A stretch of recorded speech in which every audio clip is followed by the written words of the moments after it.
Assalamualaikum warahmatullahi wabarakatuh. Perkenalkan, nama saya Diana Khalipano Ayoni dari Prodi Sistem Informasi semester 3 dengan NIM 2022-10-324. Video ini saya buat untuk memenuhi ujian tengah semester saya di mata kuliah Analisa dan Perancangan Sistem Informasi yang di dosen pengampu oleh Ibu Lena Magdalena. Berikut saya akan menjelaskan jawaban hasil dari UTS saya. Baik, ini dia adalah soalnya. Dari soal di sini, yaitu kasus tentang sistem informasi tabungan di BPR, saya simpulkan terdapat 6 entitas, yaitu yang pertama ada customer service, yang kedua ada teller, yang ketiga ada back office, yang keempat ada kepala cabang, lalu yang kelima ada nasabah, dan yang terakhir ada di pihak manajemen. Lalu di sini disuruh buat diagram konteks, diagram level 0-nya, dan diagram detailnya. Berikut saya jelaskan perancangan diagram DFD tersebut. Yang pertama yaitu diagram konteks sendiri. Berikut adalah diagram konteks saya. Yang pertama itu dari customer service. Customer service memasukkan info produk bank ke dalam sistem dan dikeluarkan info produk tersebut ke nasabah. Lalu customer service juga memasukkan form pembukaan rekening ke sistem dan dikeluarkan kembali ke nasabah. Dimasukkan kembali ke nasabah. Lalu si nasabah memasukkan dokumen nasabah ke dalam sistem dan dokumen nasabah tersebut yang dari sistem dikeluarkan ke customer service yang berupa data nasabah. Lalu nasabah melakukan setoran awal ke dalam sistem. Setelah setoran awal tersebut, setelah dimasukkan ke sistem, maksudnya setoran awal tersebut dikeluarkan ke teller. Setoran awal dikeluarkan ke teller. Lalu dari teller mengeluarkan beberapa ini, yaitu yang pertama ada data transaksi. Data transaksi dimasukkan ke dalam sistem tersebut. Lalu yang kedua ada buku tabungan yang dimasukkan ke dalam sistem dan buku tabungan tersebut akan dikeluarkan ke nasabah, yaitu berupa buku tabungannya. Sedangkan data transaksi yang tadi dimasukkan ke dalam sistem itu dikeluarkan ke dalam back office atau dimasukkan ke dalam back office. Data transaksi tersebut dimasukkan ke dalam data back office. Dari back office mengeluarkan data transaksi yang sudah divalidasi. Jadi di dalam back office ini terjadi beberapa validasi. Lalu setelah itu dari data validasi tersebut dikeluarkan kembali ke bagian manajemen atau bagian manajemen menerima data transaksi validasi dari back office. Lalu bagian manajemen juga mengirimkan beberapa laporan ke dalam sistem, yaitu seperti laporan nasabah baru, laporan perjenis transaksi, dan laporan harian. Jadi yang membuat laporan itu adalah bagian manajemen yang jadinya dimasukkan ke dalam sistem. Lalu laporan-laporan tersebut dimasukkan ke kepala cabang, Jadi kepala cabang itu menerima laporan harian, laporan perjenis transaksi, dan laporan nasabah baru dari bagian manajemen. Setelah itu kepala cabang melakukan analisis data dari laporan-laporan tersebut. Berikut itu dia diagram konteks saya. Lalu yang kedua, sini saya akan menjelaskan tentang diagram zero-nya atau level 0-nya. Pertama-tama itu dari customer service. Customer service melakukan inputan proses produk barang. Menginputkan info produk barang. Itu prosesnya itu dimasukkan ke proses yang pertama. Proses yang pertama itu yaitu proses pembukaan rekening. Jadi si customer service menginfokan produk barang ke proses tersebut, lalu dari info produk tersebut dimasukkan ke nasabah. Setelah itu, customer service juga melakukan inputan lagi, yaitu berupa form pembukaan rekening. Lalu form itu diterima oleh nasabah. Setelah itu, nasabah memberikan dokumen, berupa dokumen-dokumen penting ke dalam proses tersebut, dan dikeluarkan, sebelumnya dimasukkan terlebih dahulu. Dari nasabah ini kan memasukkan dokumen nasabah. Setelah itu, dicek di database nasabah, apakah data nasabah ini sebelumnya sudah terdaftar atau tidak. Kalau misalkan tidak, berarti dimasukkan ke daftar data nasabah baru, lalu masukkan ke proses lagi, lalu ke dari data nasabah yang baru itu dimasukkan lagi ke customer service. Lalu proses yang kedua yaitu proses pembuatan tabungan. Awalnya itu dari si nasabah. Si nasabah melakukan setoran awal. Lalu setoran awal tersebut diberikan kepada teller. Dan teller juga mengeluarkan berupa buku tabungan ke dalam proses tersebut. Lalu buku tabungan tersebut dikembalikan ke nasabah. Dibuatkan ke nasabah.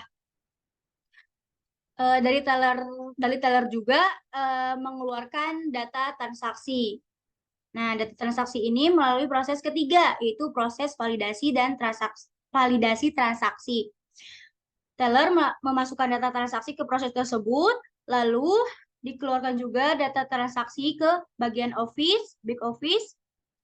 Setelah itu, sebelumnya di proses validasi ini ada memasukkan file database, itu database file transaksi atau data tabungan nasabah. Jadi dimasukkan data transaksi tersebut. Dari back office, kan tadi back office menerima data transaksi dari teller. Nah, dari back office ini terjadi setelah divalidasi, data transaksinya masuk ke proses pembuatan laporan. Di proses pembuatan laporan ini, data yang tadi divalidasi masuk ke bagian manajemen. Bagian data transaksi validasi masuk ke bagian manajemen. Di mana di bagian manajemen sendiri akan mengeluarkan beberapa laporan, itu laporan harian, laporan per jenis transaksi, laporan nasabah baru. Nah, laporan di sini dikeluarkan ke kepala cabang. Nah, kepala cabang ini jadi menerima laporan-laporan tersebut dari bagian manajemen dan proses pembuatan laporan. Lalu kepala cabang menganalisis nih data yang tadi laporan tersebut melalui proses penganalisis data. Proses analisis data ini disimpan melalui kebijakan-kebijakan. Nanti proses ini menganalisis data, lalu nanti menghasilkan kebijakan-kebijakan. Jadi dimasukinnya ke database kebijakan-kebijakan.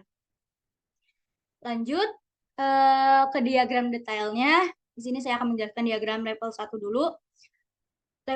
Di sini saya akan menjelaskan diagram level 1 proses 1, yaitu pembukaan rekening. Tadi proses 1 itu yaitu pembukaan rekening kan. Yang pertama itu dari si nasabah.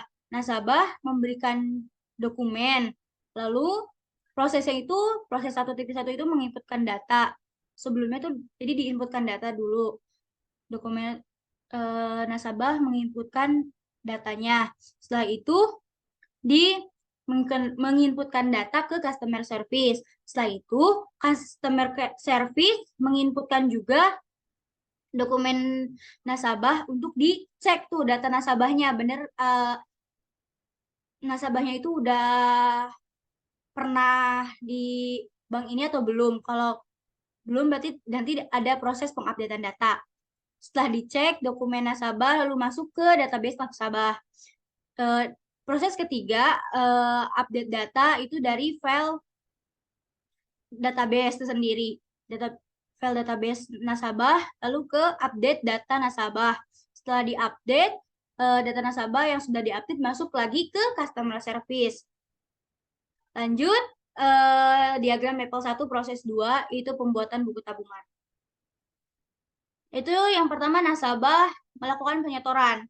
Prosesnya itu menginputkan setoran terlebih dahulu. Proses yang pertama itu menginputkan setoran. Nasabah menginputkan setoran awalnya lalu ke teller. Teller menginputkan sama masih setoran nasabah ke proses yang kedua yaitu mendapatkan data transaksi. Lalu lanjut ke proses ketiga yaitu menampilkan data tabungan dengan cara si hasil data transaksi tadi dimasukkan ke dalam database dan setelah itu database dimasukkan ke proses tampilkan data dan data tabungan tersebut bisa ditampilkan ke nasabah. Lalu ditampilkan ke nasabah. Lalu proses keempat itu cetak tabungan. Cetak tabungannya itu dari si database data tabungan. Dari database data tabungan diproses, yaitu cetak tabungan. Habis dicetak tabungan, nasabah menerima buku tabungan. Oke, lanjut ke diagram level 1 proses 3.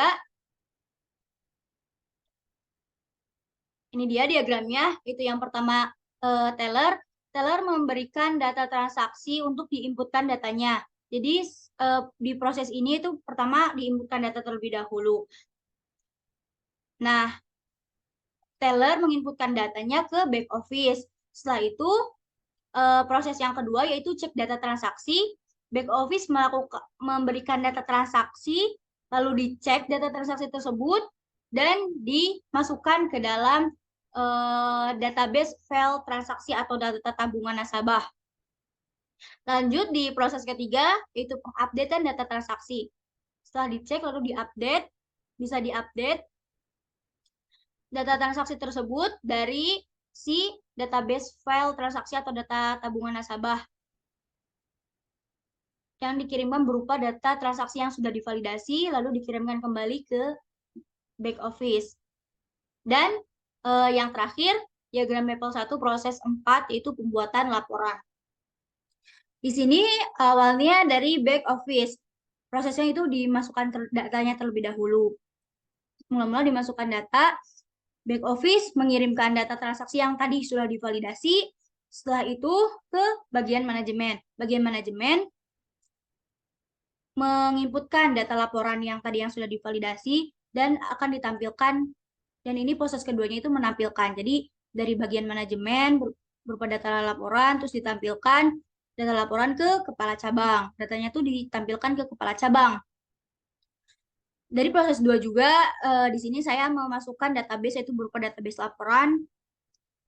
Jadi setelah ditampilkan, masuk ke dalam database laporan. Dan dari database laporan ini, kita bisa mencetak laporan tersebut untuk ke kepala cabang. Mungkin sekian yang bisa saya sampaikan. Kurang lebihnya mohon maaf, dan maaf bila ada kata-kata yang belibet. Mohon dimaafkan dan dimaklumi. Terima kasih. Wassalamualaikum warahmatullahi wabarakatuh.